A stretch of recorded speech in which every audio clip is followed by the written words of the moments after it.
Queridos alumnos, ¿cómo están ustedes? Vamos a comenzar la clase número 16 correspondiente al curso de poda del Centro de Formación Profesional 401, suboficial Omar Santiago Cisneros, correspondiente al ciclo lectivo 2021.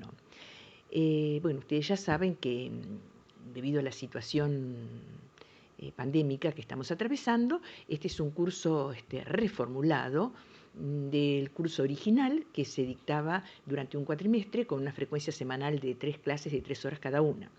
Por lo tanto, para no perder la continuidad pedagógica, le hemos dado este formato que consiste en un podcast, que es lo que ustedes están escuchando, de 30 minutos, y un complemento que ustedes reciben por el correo electrónico correspondiente a curso podador, cfp401@gmail.com. Ahí va toda la parte complementaria de un material gráfico, textos y algunas observaciones que por razones de tiempo no las puedo incluir en esta emisión grabada.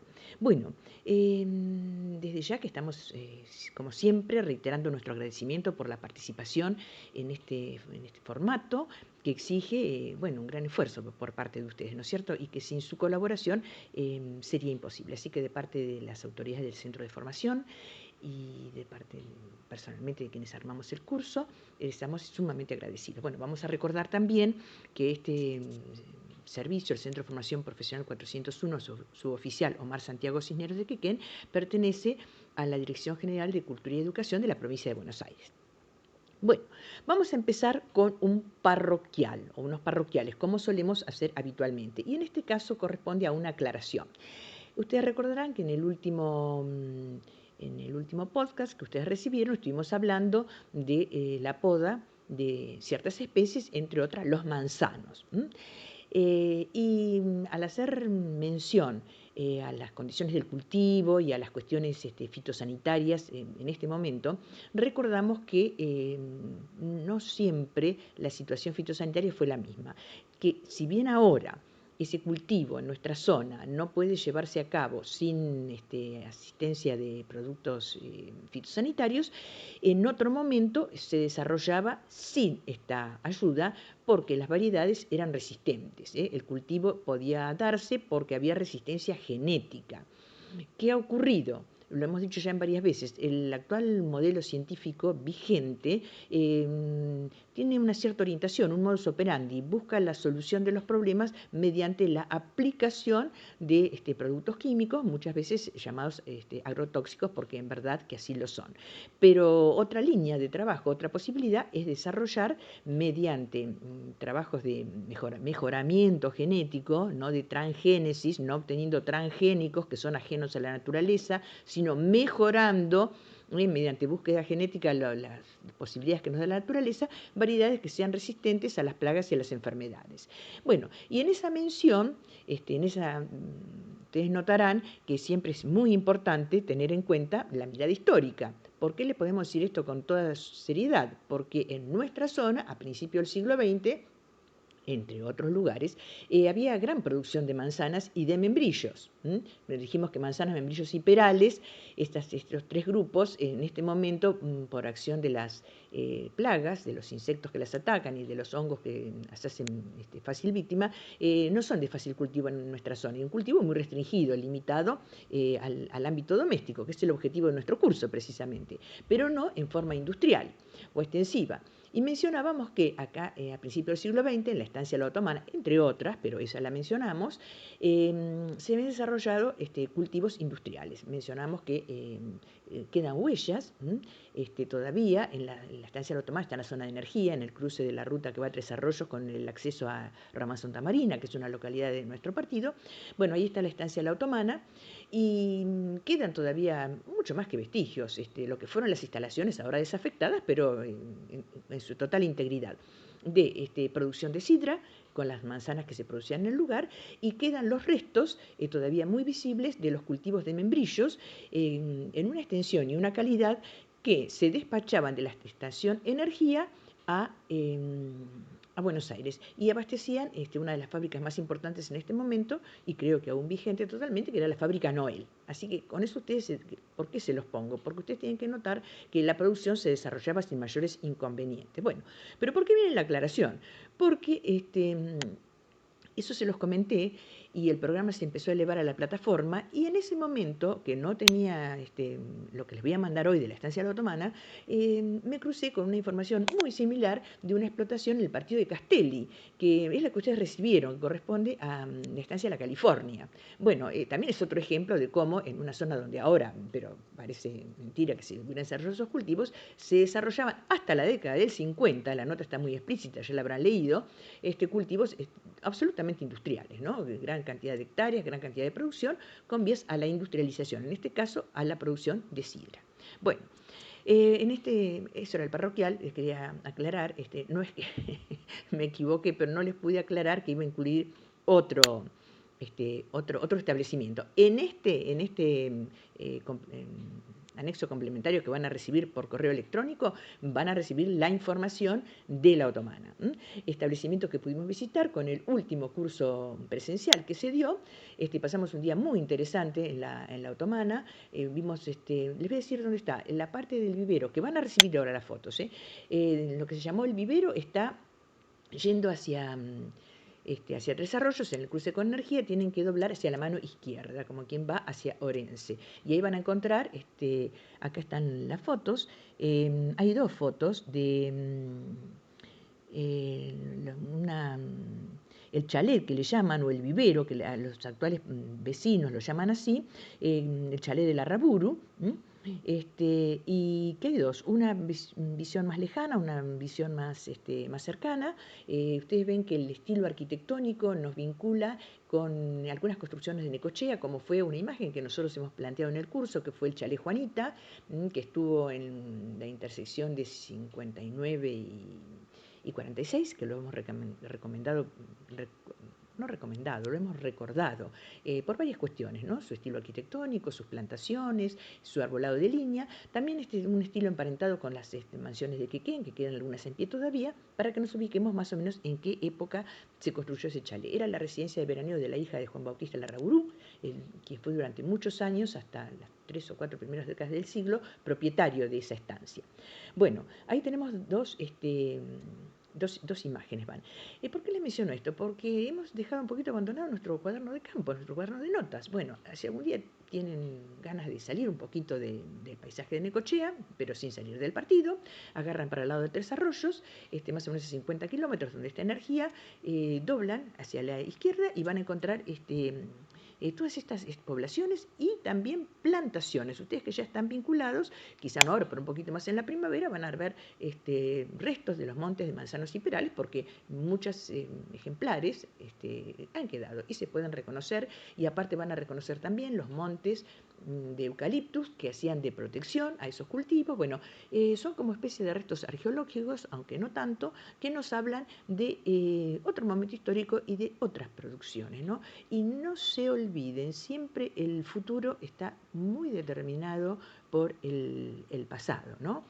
Así que no debemos perderlo de vista. Este presente que estamos viviendo es un encuentro, ¿no es cierto?, entre lo que pasó y lo que esperamos que ocurra. Bueno, eso que esperamos que ocurra no va a venir de la nada, va a venir en buena medida del desenvolvimiento que ese pasado vaya teniendo, en el cual influyen no solamente las cuestiones físicas, sino cuestiones que a veces no tenemos en cuenta, como son las relaciones de poder, las relaciones de producción, la distribución de la riqueza, o sea, cuestiones políticas, pero que van determinando, entre otras cuestiones, el espacio de nuestro trabajo. Y bueno, para ir cerrando, algo que a veces mencionamos, que el paisaje no es solo naturaleza, es también memoria, nunca mejor dicho que esto. Así que si se quieren dar una vueltita por Energía, hacia el lado izquierdo está lo que fue el vivero, hacia el lado derecho está la estancia de la Otomana, van imágenes de la estancia de la Otomana, así que van a tener una visión poco conocida de lo que es en realidad nuestro partido, nuestra comunidad de Necochea, en este momento. Bueno, también eso en cuestiones de aclarar, de aclarar esa especie de incoherencia que hubo entre lo que les comenté y la imagen que les mandé. Ahora está aclarada. Tienen dos explotaciones agropecuarias de gran extensión, donde uno de los cultivos importantes eran las manzanas y los membrillos. La California en el partido de Castelli y la otomana en el partido de Necochea. Bueno, para apuntar en la libreta de campo también, otra imagen que van a empezar a visualizar ahora. Está el primer indicio de primavera, desde mi mirada, ¿no? Cada uno tendrá el suyo.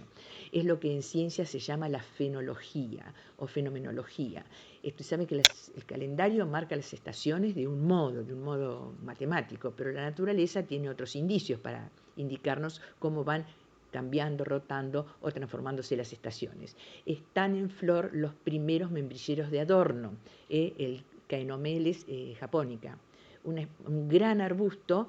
Les pongo imágenes para que ustedes vean dos cosas. Lo hermoso que es este arbusto, es protuberante, está lleno de flores rojas, y hay un detalle de la flor, una foto más particular, para que ustedes vean, ahora que ya hemos visto lo que es rama cargadora, cómo las flores están en la rama desnuda, en la rama leñosa, y para que vayan observando sobre qué ramas van las flores. Y esto es lo que tiene que orientar la poda de los arbustos. Todavía no lo hemos visto, pero es como un adelanto. Para que ustedes vean, van a empezar a ver que se enciende en ese color tan hermoso. Hay también una variedad blanco con un tinte rosado, no tan difundida, muy linda también. Al lado de la iglesia danesa, en nuestra ciudad, en la calle 51, entre 66 y 64, lindero a la iglesia danesa, la casa que fue de la familia Hemmingsen, que ahora pertenece a todo el espacio del templo.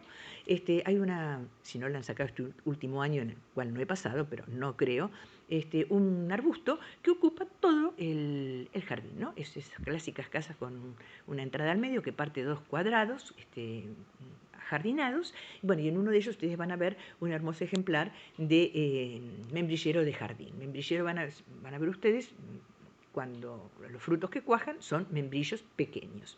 Bueno, eso también interesante para apuntar en la libreta de campo. Y anoten, y otra cosa muy interesante también, ya que están con la libreta en mano, anoten la fecha, porque estas plantas florecen en una época que no hay demasiada flor ni demasiado color, y de una manera muy vibrante. Otra de las cuestiones que tiene esta planta, y si van al medio rural lo van a notar, o a quintas que ya no están, que han sido abandonadas, en este momento que hay tanto abandono de las propiedades rurales, los actuales cultivos, que son casi cultivos industriales, han generado un gran éxodo de la población rural, no solamente de la población trabajadora, sino de los propios propietarios y gente que vivía en el campo y tenía sus lindas casas y sus lindos jardines. Y bueno, como en general el tipo de explotación no requiere de la presencia del propietario en su establecimiento, esas casas van quedando desocupadas. Pero bueno, los jardines y los montes son como testigos, mudos pero elocuentes testigos de lo que por ahí pasó. En casas que ya están abandonadas en otros tiempos y las que se van abandonando ahora, bueno, muchas especies se van perdiendo, las que requieren mayor cuidado, pero algunas muy rústicas, que son las que a nosotros muchas veces nos interesan, como las palmeras, por ejemplo, o los árboles en general, y algunos arbustos, bueno, florecen en toda su esplendor, aunque no están quienes los cuidaron. Estos membrilleros de adorno son uno de ellos, así que si por ahí andan por el campo, van a encontrar de pronto, bueno, algo que no se explica, pero alguien vivió, alguien plantó, alguien cuidó. Bueno, todo para anotar en la libreta de campo. Eso con respecto a lo lindo para ver en este momento. Y como tema central de esta clase, ya me comí 13 minutos, vamos a trabajar voy a hacer un repasito primero, como hacemos siempre, con respecto a la poda de frutales, que es lo que hemos estado trabajando en las últimas clases. Vamos a recordar los cítricos, naranja, pomelo, limón, mandarina, tipo de planta, árbol, tipo de foliación, de follaje perenne, época de poda, cuando se inicia la brotación, o sea, fines de septiembre, principios de octubre. ¿Qué tipo de poda? Con muy poco cuidado, mantener la copa clareada y podar los extremos para mantenerla en el tamaño que necesitamos. ¿Por qué no tenemos ningún otro cuidado? Porque las flores y eventualmente los frutos van a venir de las ramas que broten ese año. O sea que es una poda muy sencilla. Bueno, el otro grupo de plantas que vimos fueron los pelones y los duraznos. Eran plantas ya de árboles pequeños, tercera magnitud, tipo de follaje caduco. Les voy mostrando las características y las diferencias. Follaje caduco. ¿En qué rama van a florecer y tener los frutos este año? En las ramas que acortamos el año pasado. Entonces, como para el año que viene vamos a tener que tener ramas nuevas, este año ¿qué hacemos? A la mitad de las ramas les hacemos un terciado, dejamos un tercio. La otra mitad, que fue las que podamos el año pasado, las dejamos con todas sus yemas de flor y hoja porque nos van a dar la cosecha este año. El recaudo de mantener siempre la copa aclareada, hueca. Si hay muchas ramas que se cruzan y que están ocupando ese espacio, ralearlas, o sea, desde el origen. ¿Por qué hace falta esa copa clareada, especialmente en duraznos y pelones? Porque recordemos, tiene que entrar la luz del sol. ¿Y para qué tiene que entrar la luz del sol? Para que haya brotación, para que haya fotosíntesis y sobre todo, en el caso de esta fruta, para que maduren bien, para que tengan ese color interesante correlativo a las otras propiedades, olor y sabor.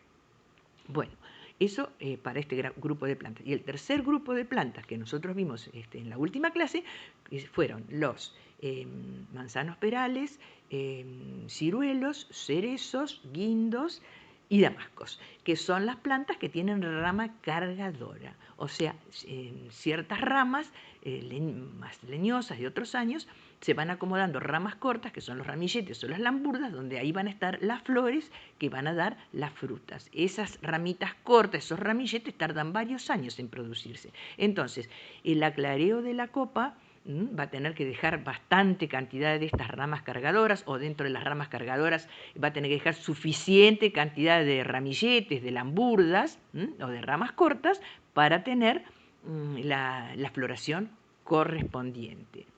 Y después las ramas que se van hacia lo largo, hacia lo alto, donde están las partes de crecimiento, esa le hacemos un peluqueo, un recorte para mantener la planta en forma. Bueno, esto que hemos estado planteando, o sea, la poda de formación en los primeros estadios de la planta y esta poda de producción, recordemos que la poda de producción es una práctica periódica que debe hacerse de esta manera todos los años o cada 2 o 3 años. Entonces, si las hacemos periódicamente, vamos a tener posibilidad de hacerla de esta manera. Si pasan varios años, sin que se haga la poda, la planta sigue creciendo y se sigue organizando. Entonces, cuando tenemos especies que hace muchos años que no se podan, ya no podemos usar este manejo, porque la planta ya tiene su estructura formada, porque la práctica nuestra ha perdido una condición que es la periodicidad. Entonces, si en nuestro patio hay un gran cerezo, un gran ciruelo de ramas gruesas, leñosas, pero cargado de ramas cargadoras, de ramilletes, manzanas, perales, en estas condiciones, ya eso no obedece, no se puede hacer este plan de poda que estamos haciendo. Por eso pusimos que en esos árboles tan leñosos, con esas ramas tan gruesas, y frente a la posibilidad de que nunca falte un bien intencionado con una buena motosierra para hacer los cortes axiales, esos cortes de rodaja de salame, como les mandé la ilustración, esa práctica no va. Esos árboles tienen que quedar así, como maravillosos árboles de adorno y de producción, para lo cual lo que sí podemos mejorar en el caso de que sea necesario, como hablamos especialmente para membrillos, perales, manzanos, un tratamiento fitosanitario, que ya dimos las pautas. Bueno, y ahora vamos haciendo ese repaso y siempre teniendo en cuenta el concepto fundamental, como según la especie es la estructura y según la estructura y la especie es la poda, lo primero que tenemos que saber es identificar la especie. Eso es lo primero. Identificada la especie, vemos el tipo de estructura que tiene, si es follaje perenne, si es con rama cargadora, si es con rama que produce el año anterior, como hemos visto acá, primer paso. Y después, en función de eso, hacer las tareas que correspondan, en tiempo y forma. En esta clase vamos a ver dos especies, que son los parrales y los kiwis. Bueno, ¿qué diferencia tienen estas dos especies con respecto a todo lo que hemos visto? Hemos estado trabajando tanto en los cítricos, durazno, pelón, o sea, los cítricos que ustedes ya conocen, limón, pomelo y asociados, damasco, durazno y pelón, manzana, pera, membrillo, ciruela, cereza y damasco, son árboles. Árboles, recuerden, tronco y copa. Ese tronco que había que cortar en la primera etapa, bajo 40-50 centímetros, para que la copa esté a la altura del cosechador y retire con facilidad las frutas que hemos estado tratando de producir. Bueno, acá tanto los parrales como los kiwis son arbustos. ¿El arbusto en qué se diferencia del árbol? Que desde el comienzo, donde termina la raíz al nivel del suelo y empieza la parte aérea, se originan varios ejes, varios ejes. Nosotros podemos, entonces, el arbusto se puede podar con toda tranquilidad, incluso no es para que lo hagan, pero nos podemos equivocar porque siempre la planta sola retoma su estructura, cosa que ya vimos que el árbol, una vez que le cortamos el eje, por eso que llamábamos dominancia apical, no recupera más su antigua forma. Bueno, con los arbustos sí, ahí tenemos una gran diferencia. La parra y el kiwi son arbustos. Entonces, ¿cómo se puede llevar un arbusto? Un arbusto se puede llevar de muchas maneras.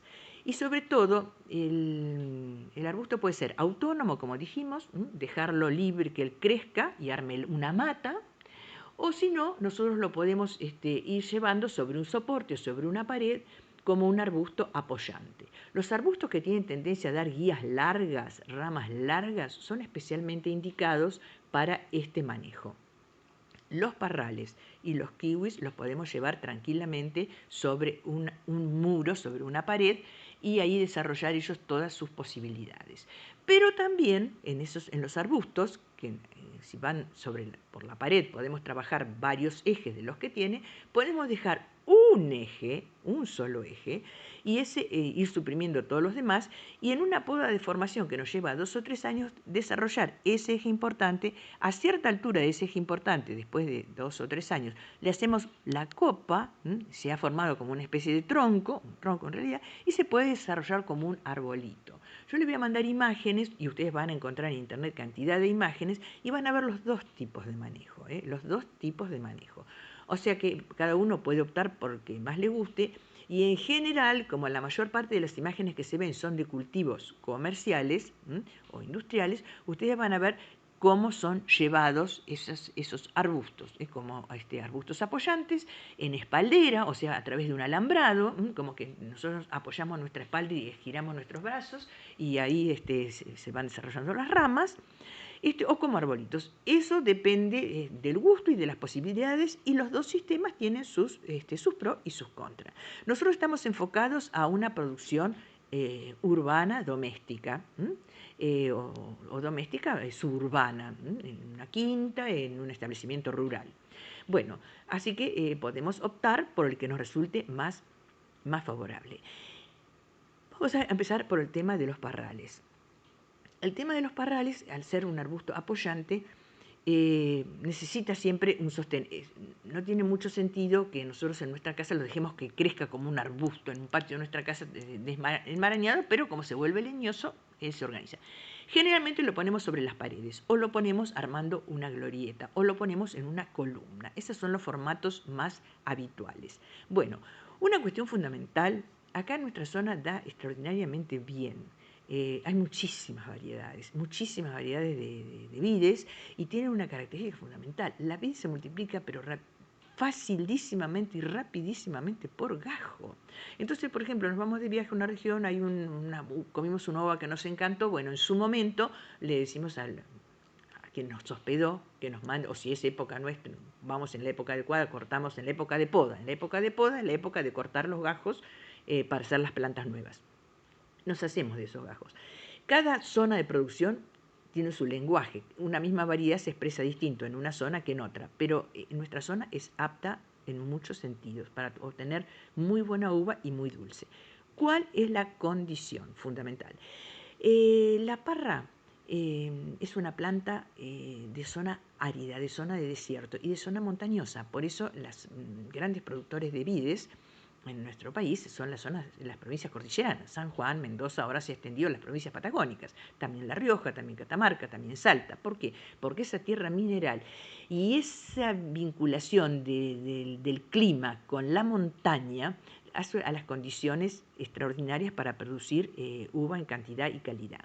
Bueno, ¿cómo podemos repetir nosotros las condiciones en nuestra zona, que no es de suelo mineral? Nosotros tenemos en general muy buenos suelos, pero no tenemos esa estructura mineral, es una zona de pradera la nuestra. Para que vean lo bien que trabajan en las zonas donde hay sierra, fíjense que en San Lungaray, que pertenece al sistema de la Sierra de la Ventana, hay cultivos industriales y hay producción de vino con certificación de origen muy interesante, porque en menor escala, pero repite las condiciones de las provincias cordilleranas. Bueno, en Río Negro, ya bastante alejado de la cordillera, también hay grandes producciones de vides. Bueno, o sea, es muy interesante cuando salen con su libreta de viajes que vayan apuntando todo esto. Pero ¿cómo la reproducimos nosotros en nuestro lugar? Apoyada en los corralones. Porque los rayos del sol, al chocar contra el corralón, que es mineral, es ladrillo pero es mineral, se refleja y se refracta de una manera bastante similar a lo que hace con las paredes minerales de las formaciones montañosas. Y eso hace que la producción en general, pero especialmente la maduración, sea tan eficaz que nos da esa producción de azúcares que a nuestra producción le viene tan bien. Nosotros en general consumimos o cultivamos para comer como uva de mesa. Hay quien hace vino patero también. ¿Por qué no? ¿Por qué no? Lo podemos hacer. Pero en general nos gusta la uva bien grande, bien rica y bien dulce para comer de postre.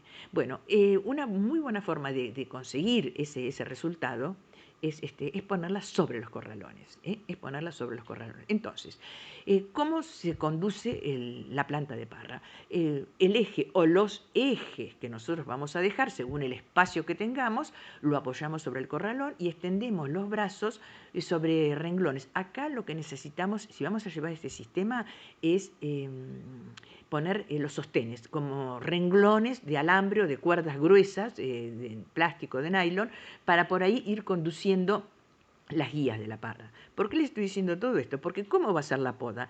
Después de cada temporada dejamos los ejes fundamentales, el eje vertical y los ejes que iban por esos renglones. Y todo lo demás, pero todo lo demás lo cortamos, queda nada más que eso. Si lo ponemos en una glorieta, ponemos el eje que llega hasta la glorieta o los ejes que llegan hasta la cumbre de la glorieta y los que van cerrando la glorieta. Y todo lo demás, todas las ramas que han brotado ese año, todas las retiramos. O sea, la poda de parral nos deja un ramerío, perdónenme la expresión, enorme, enorme. Material extraordinario para hacer nuevas plantas. Así que bueno, y acá vamos a mencionar otra cuestión interesante que a veces consultan. Dijimos que nosotros en la parra podemos hacer algo de poda en verde. ¿Por qué? Porque como nosotros tenemos un suelo de pradera de gran fertilidad, aunque sea el patio de una casa que no nos parezca tanto, comparado con los suelos minerales donde se cultiva con tanto éxito la parra, nosotros tenemos un suelo extraordinario. Vegeta mucho, da mucha hoja. Entonces los racimos nos quedan encerrados entre las hojas. La etapa final de maduración es en el mes de marzo, en el otoño, donde nosotros tenemos un sol bastante flaco. O sea, no es en pleno verano donde están madurando otras frutas, como por ejemplo las ciruelas o los damascos. Acá no, ya el sol más declinando. Entonces ahí podemos recortar esas hojas que están sombreando los racimos. E incluso para el que quiere puede hacer un poco de poda en fresco antes y ir sacando las uvas de los racimos. Es una tarea tan tediosa y tan ardua que en general no la hacemos, pero sí podemos sacar esas hojas que están cubriendo los racimos y ahí vamos a tener una buena insolación y muy buena maduración. Grandes racimos muy dulces. Así que es una especie muy, muy linda que años tenía mucha más presencia en nuestros patios. ¿Por qué? Y acá viene otra cuestión de cultivo, de manejo.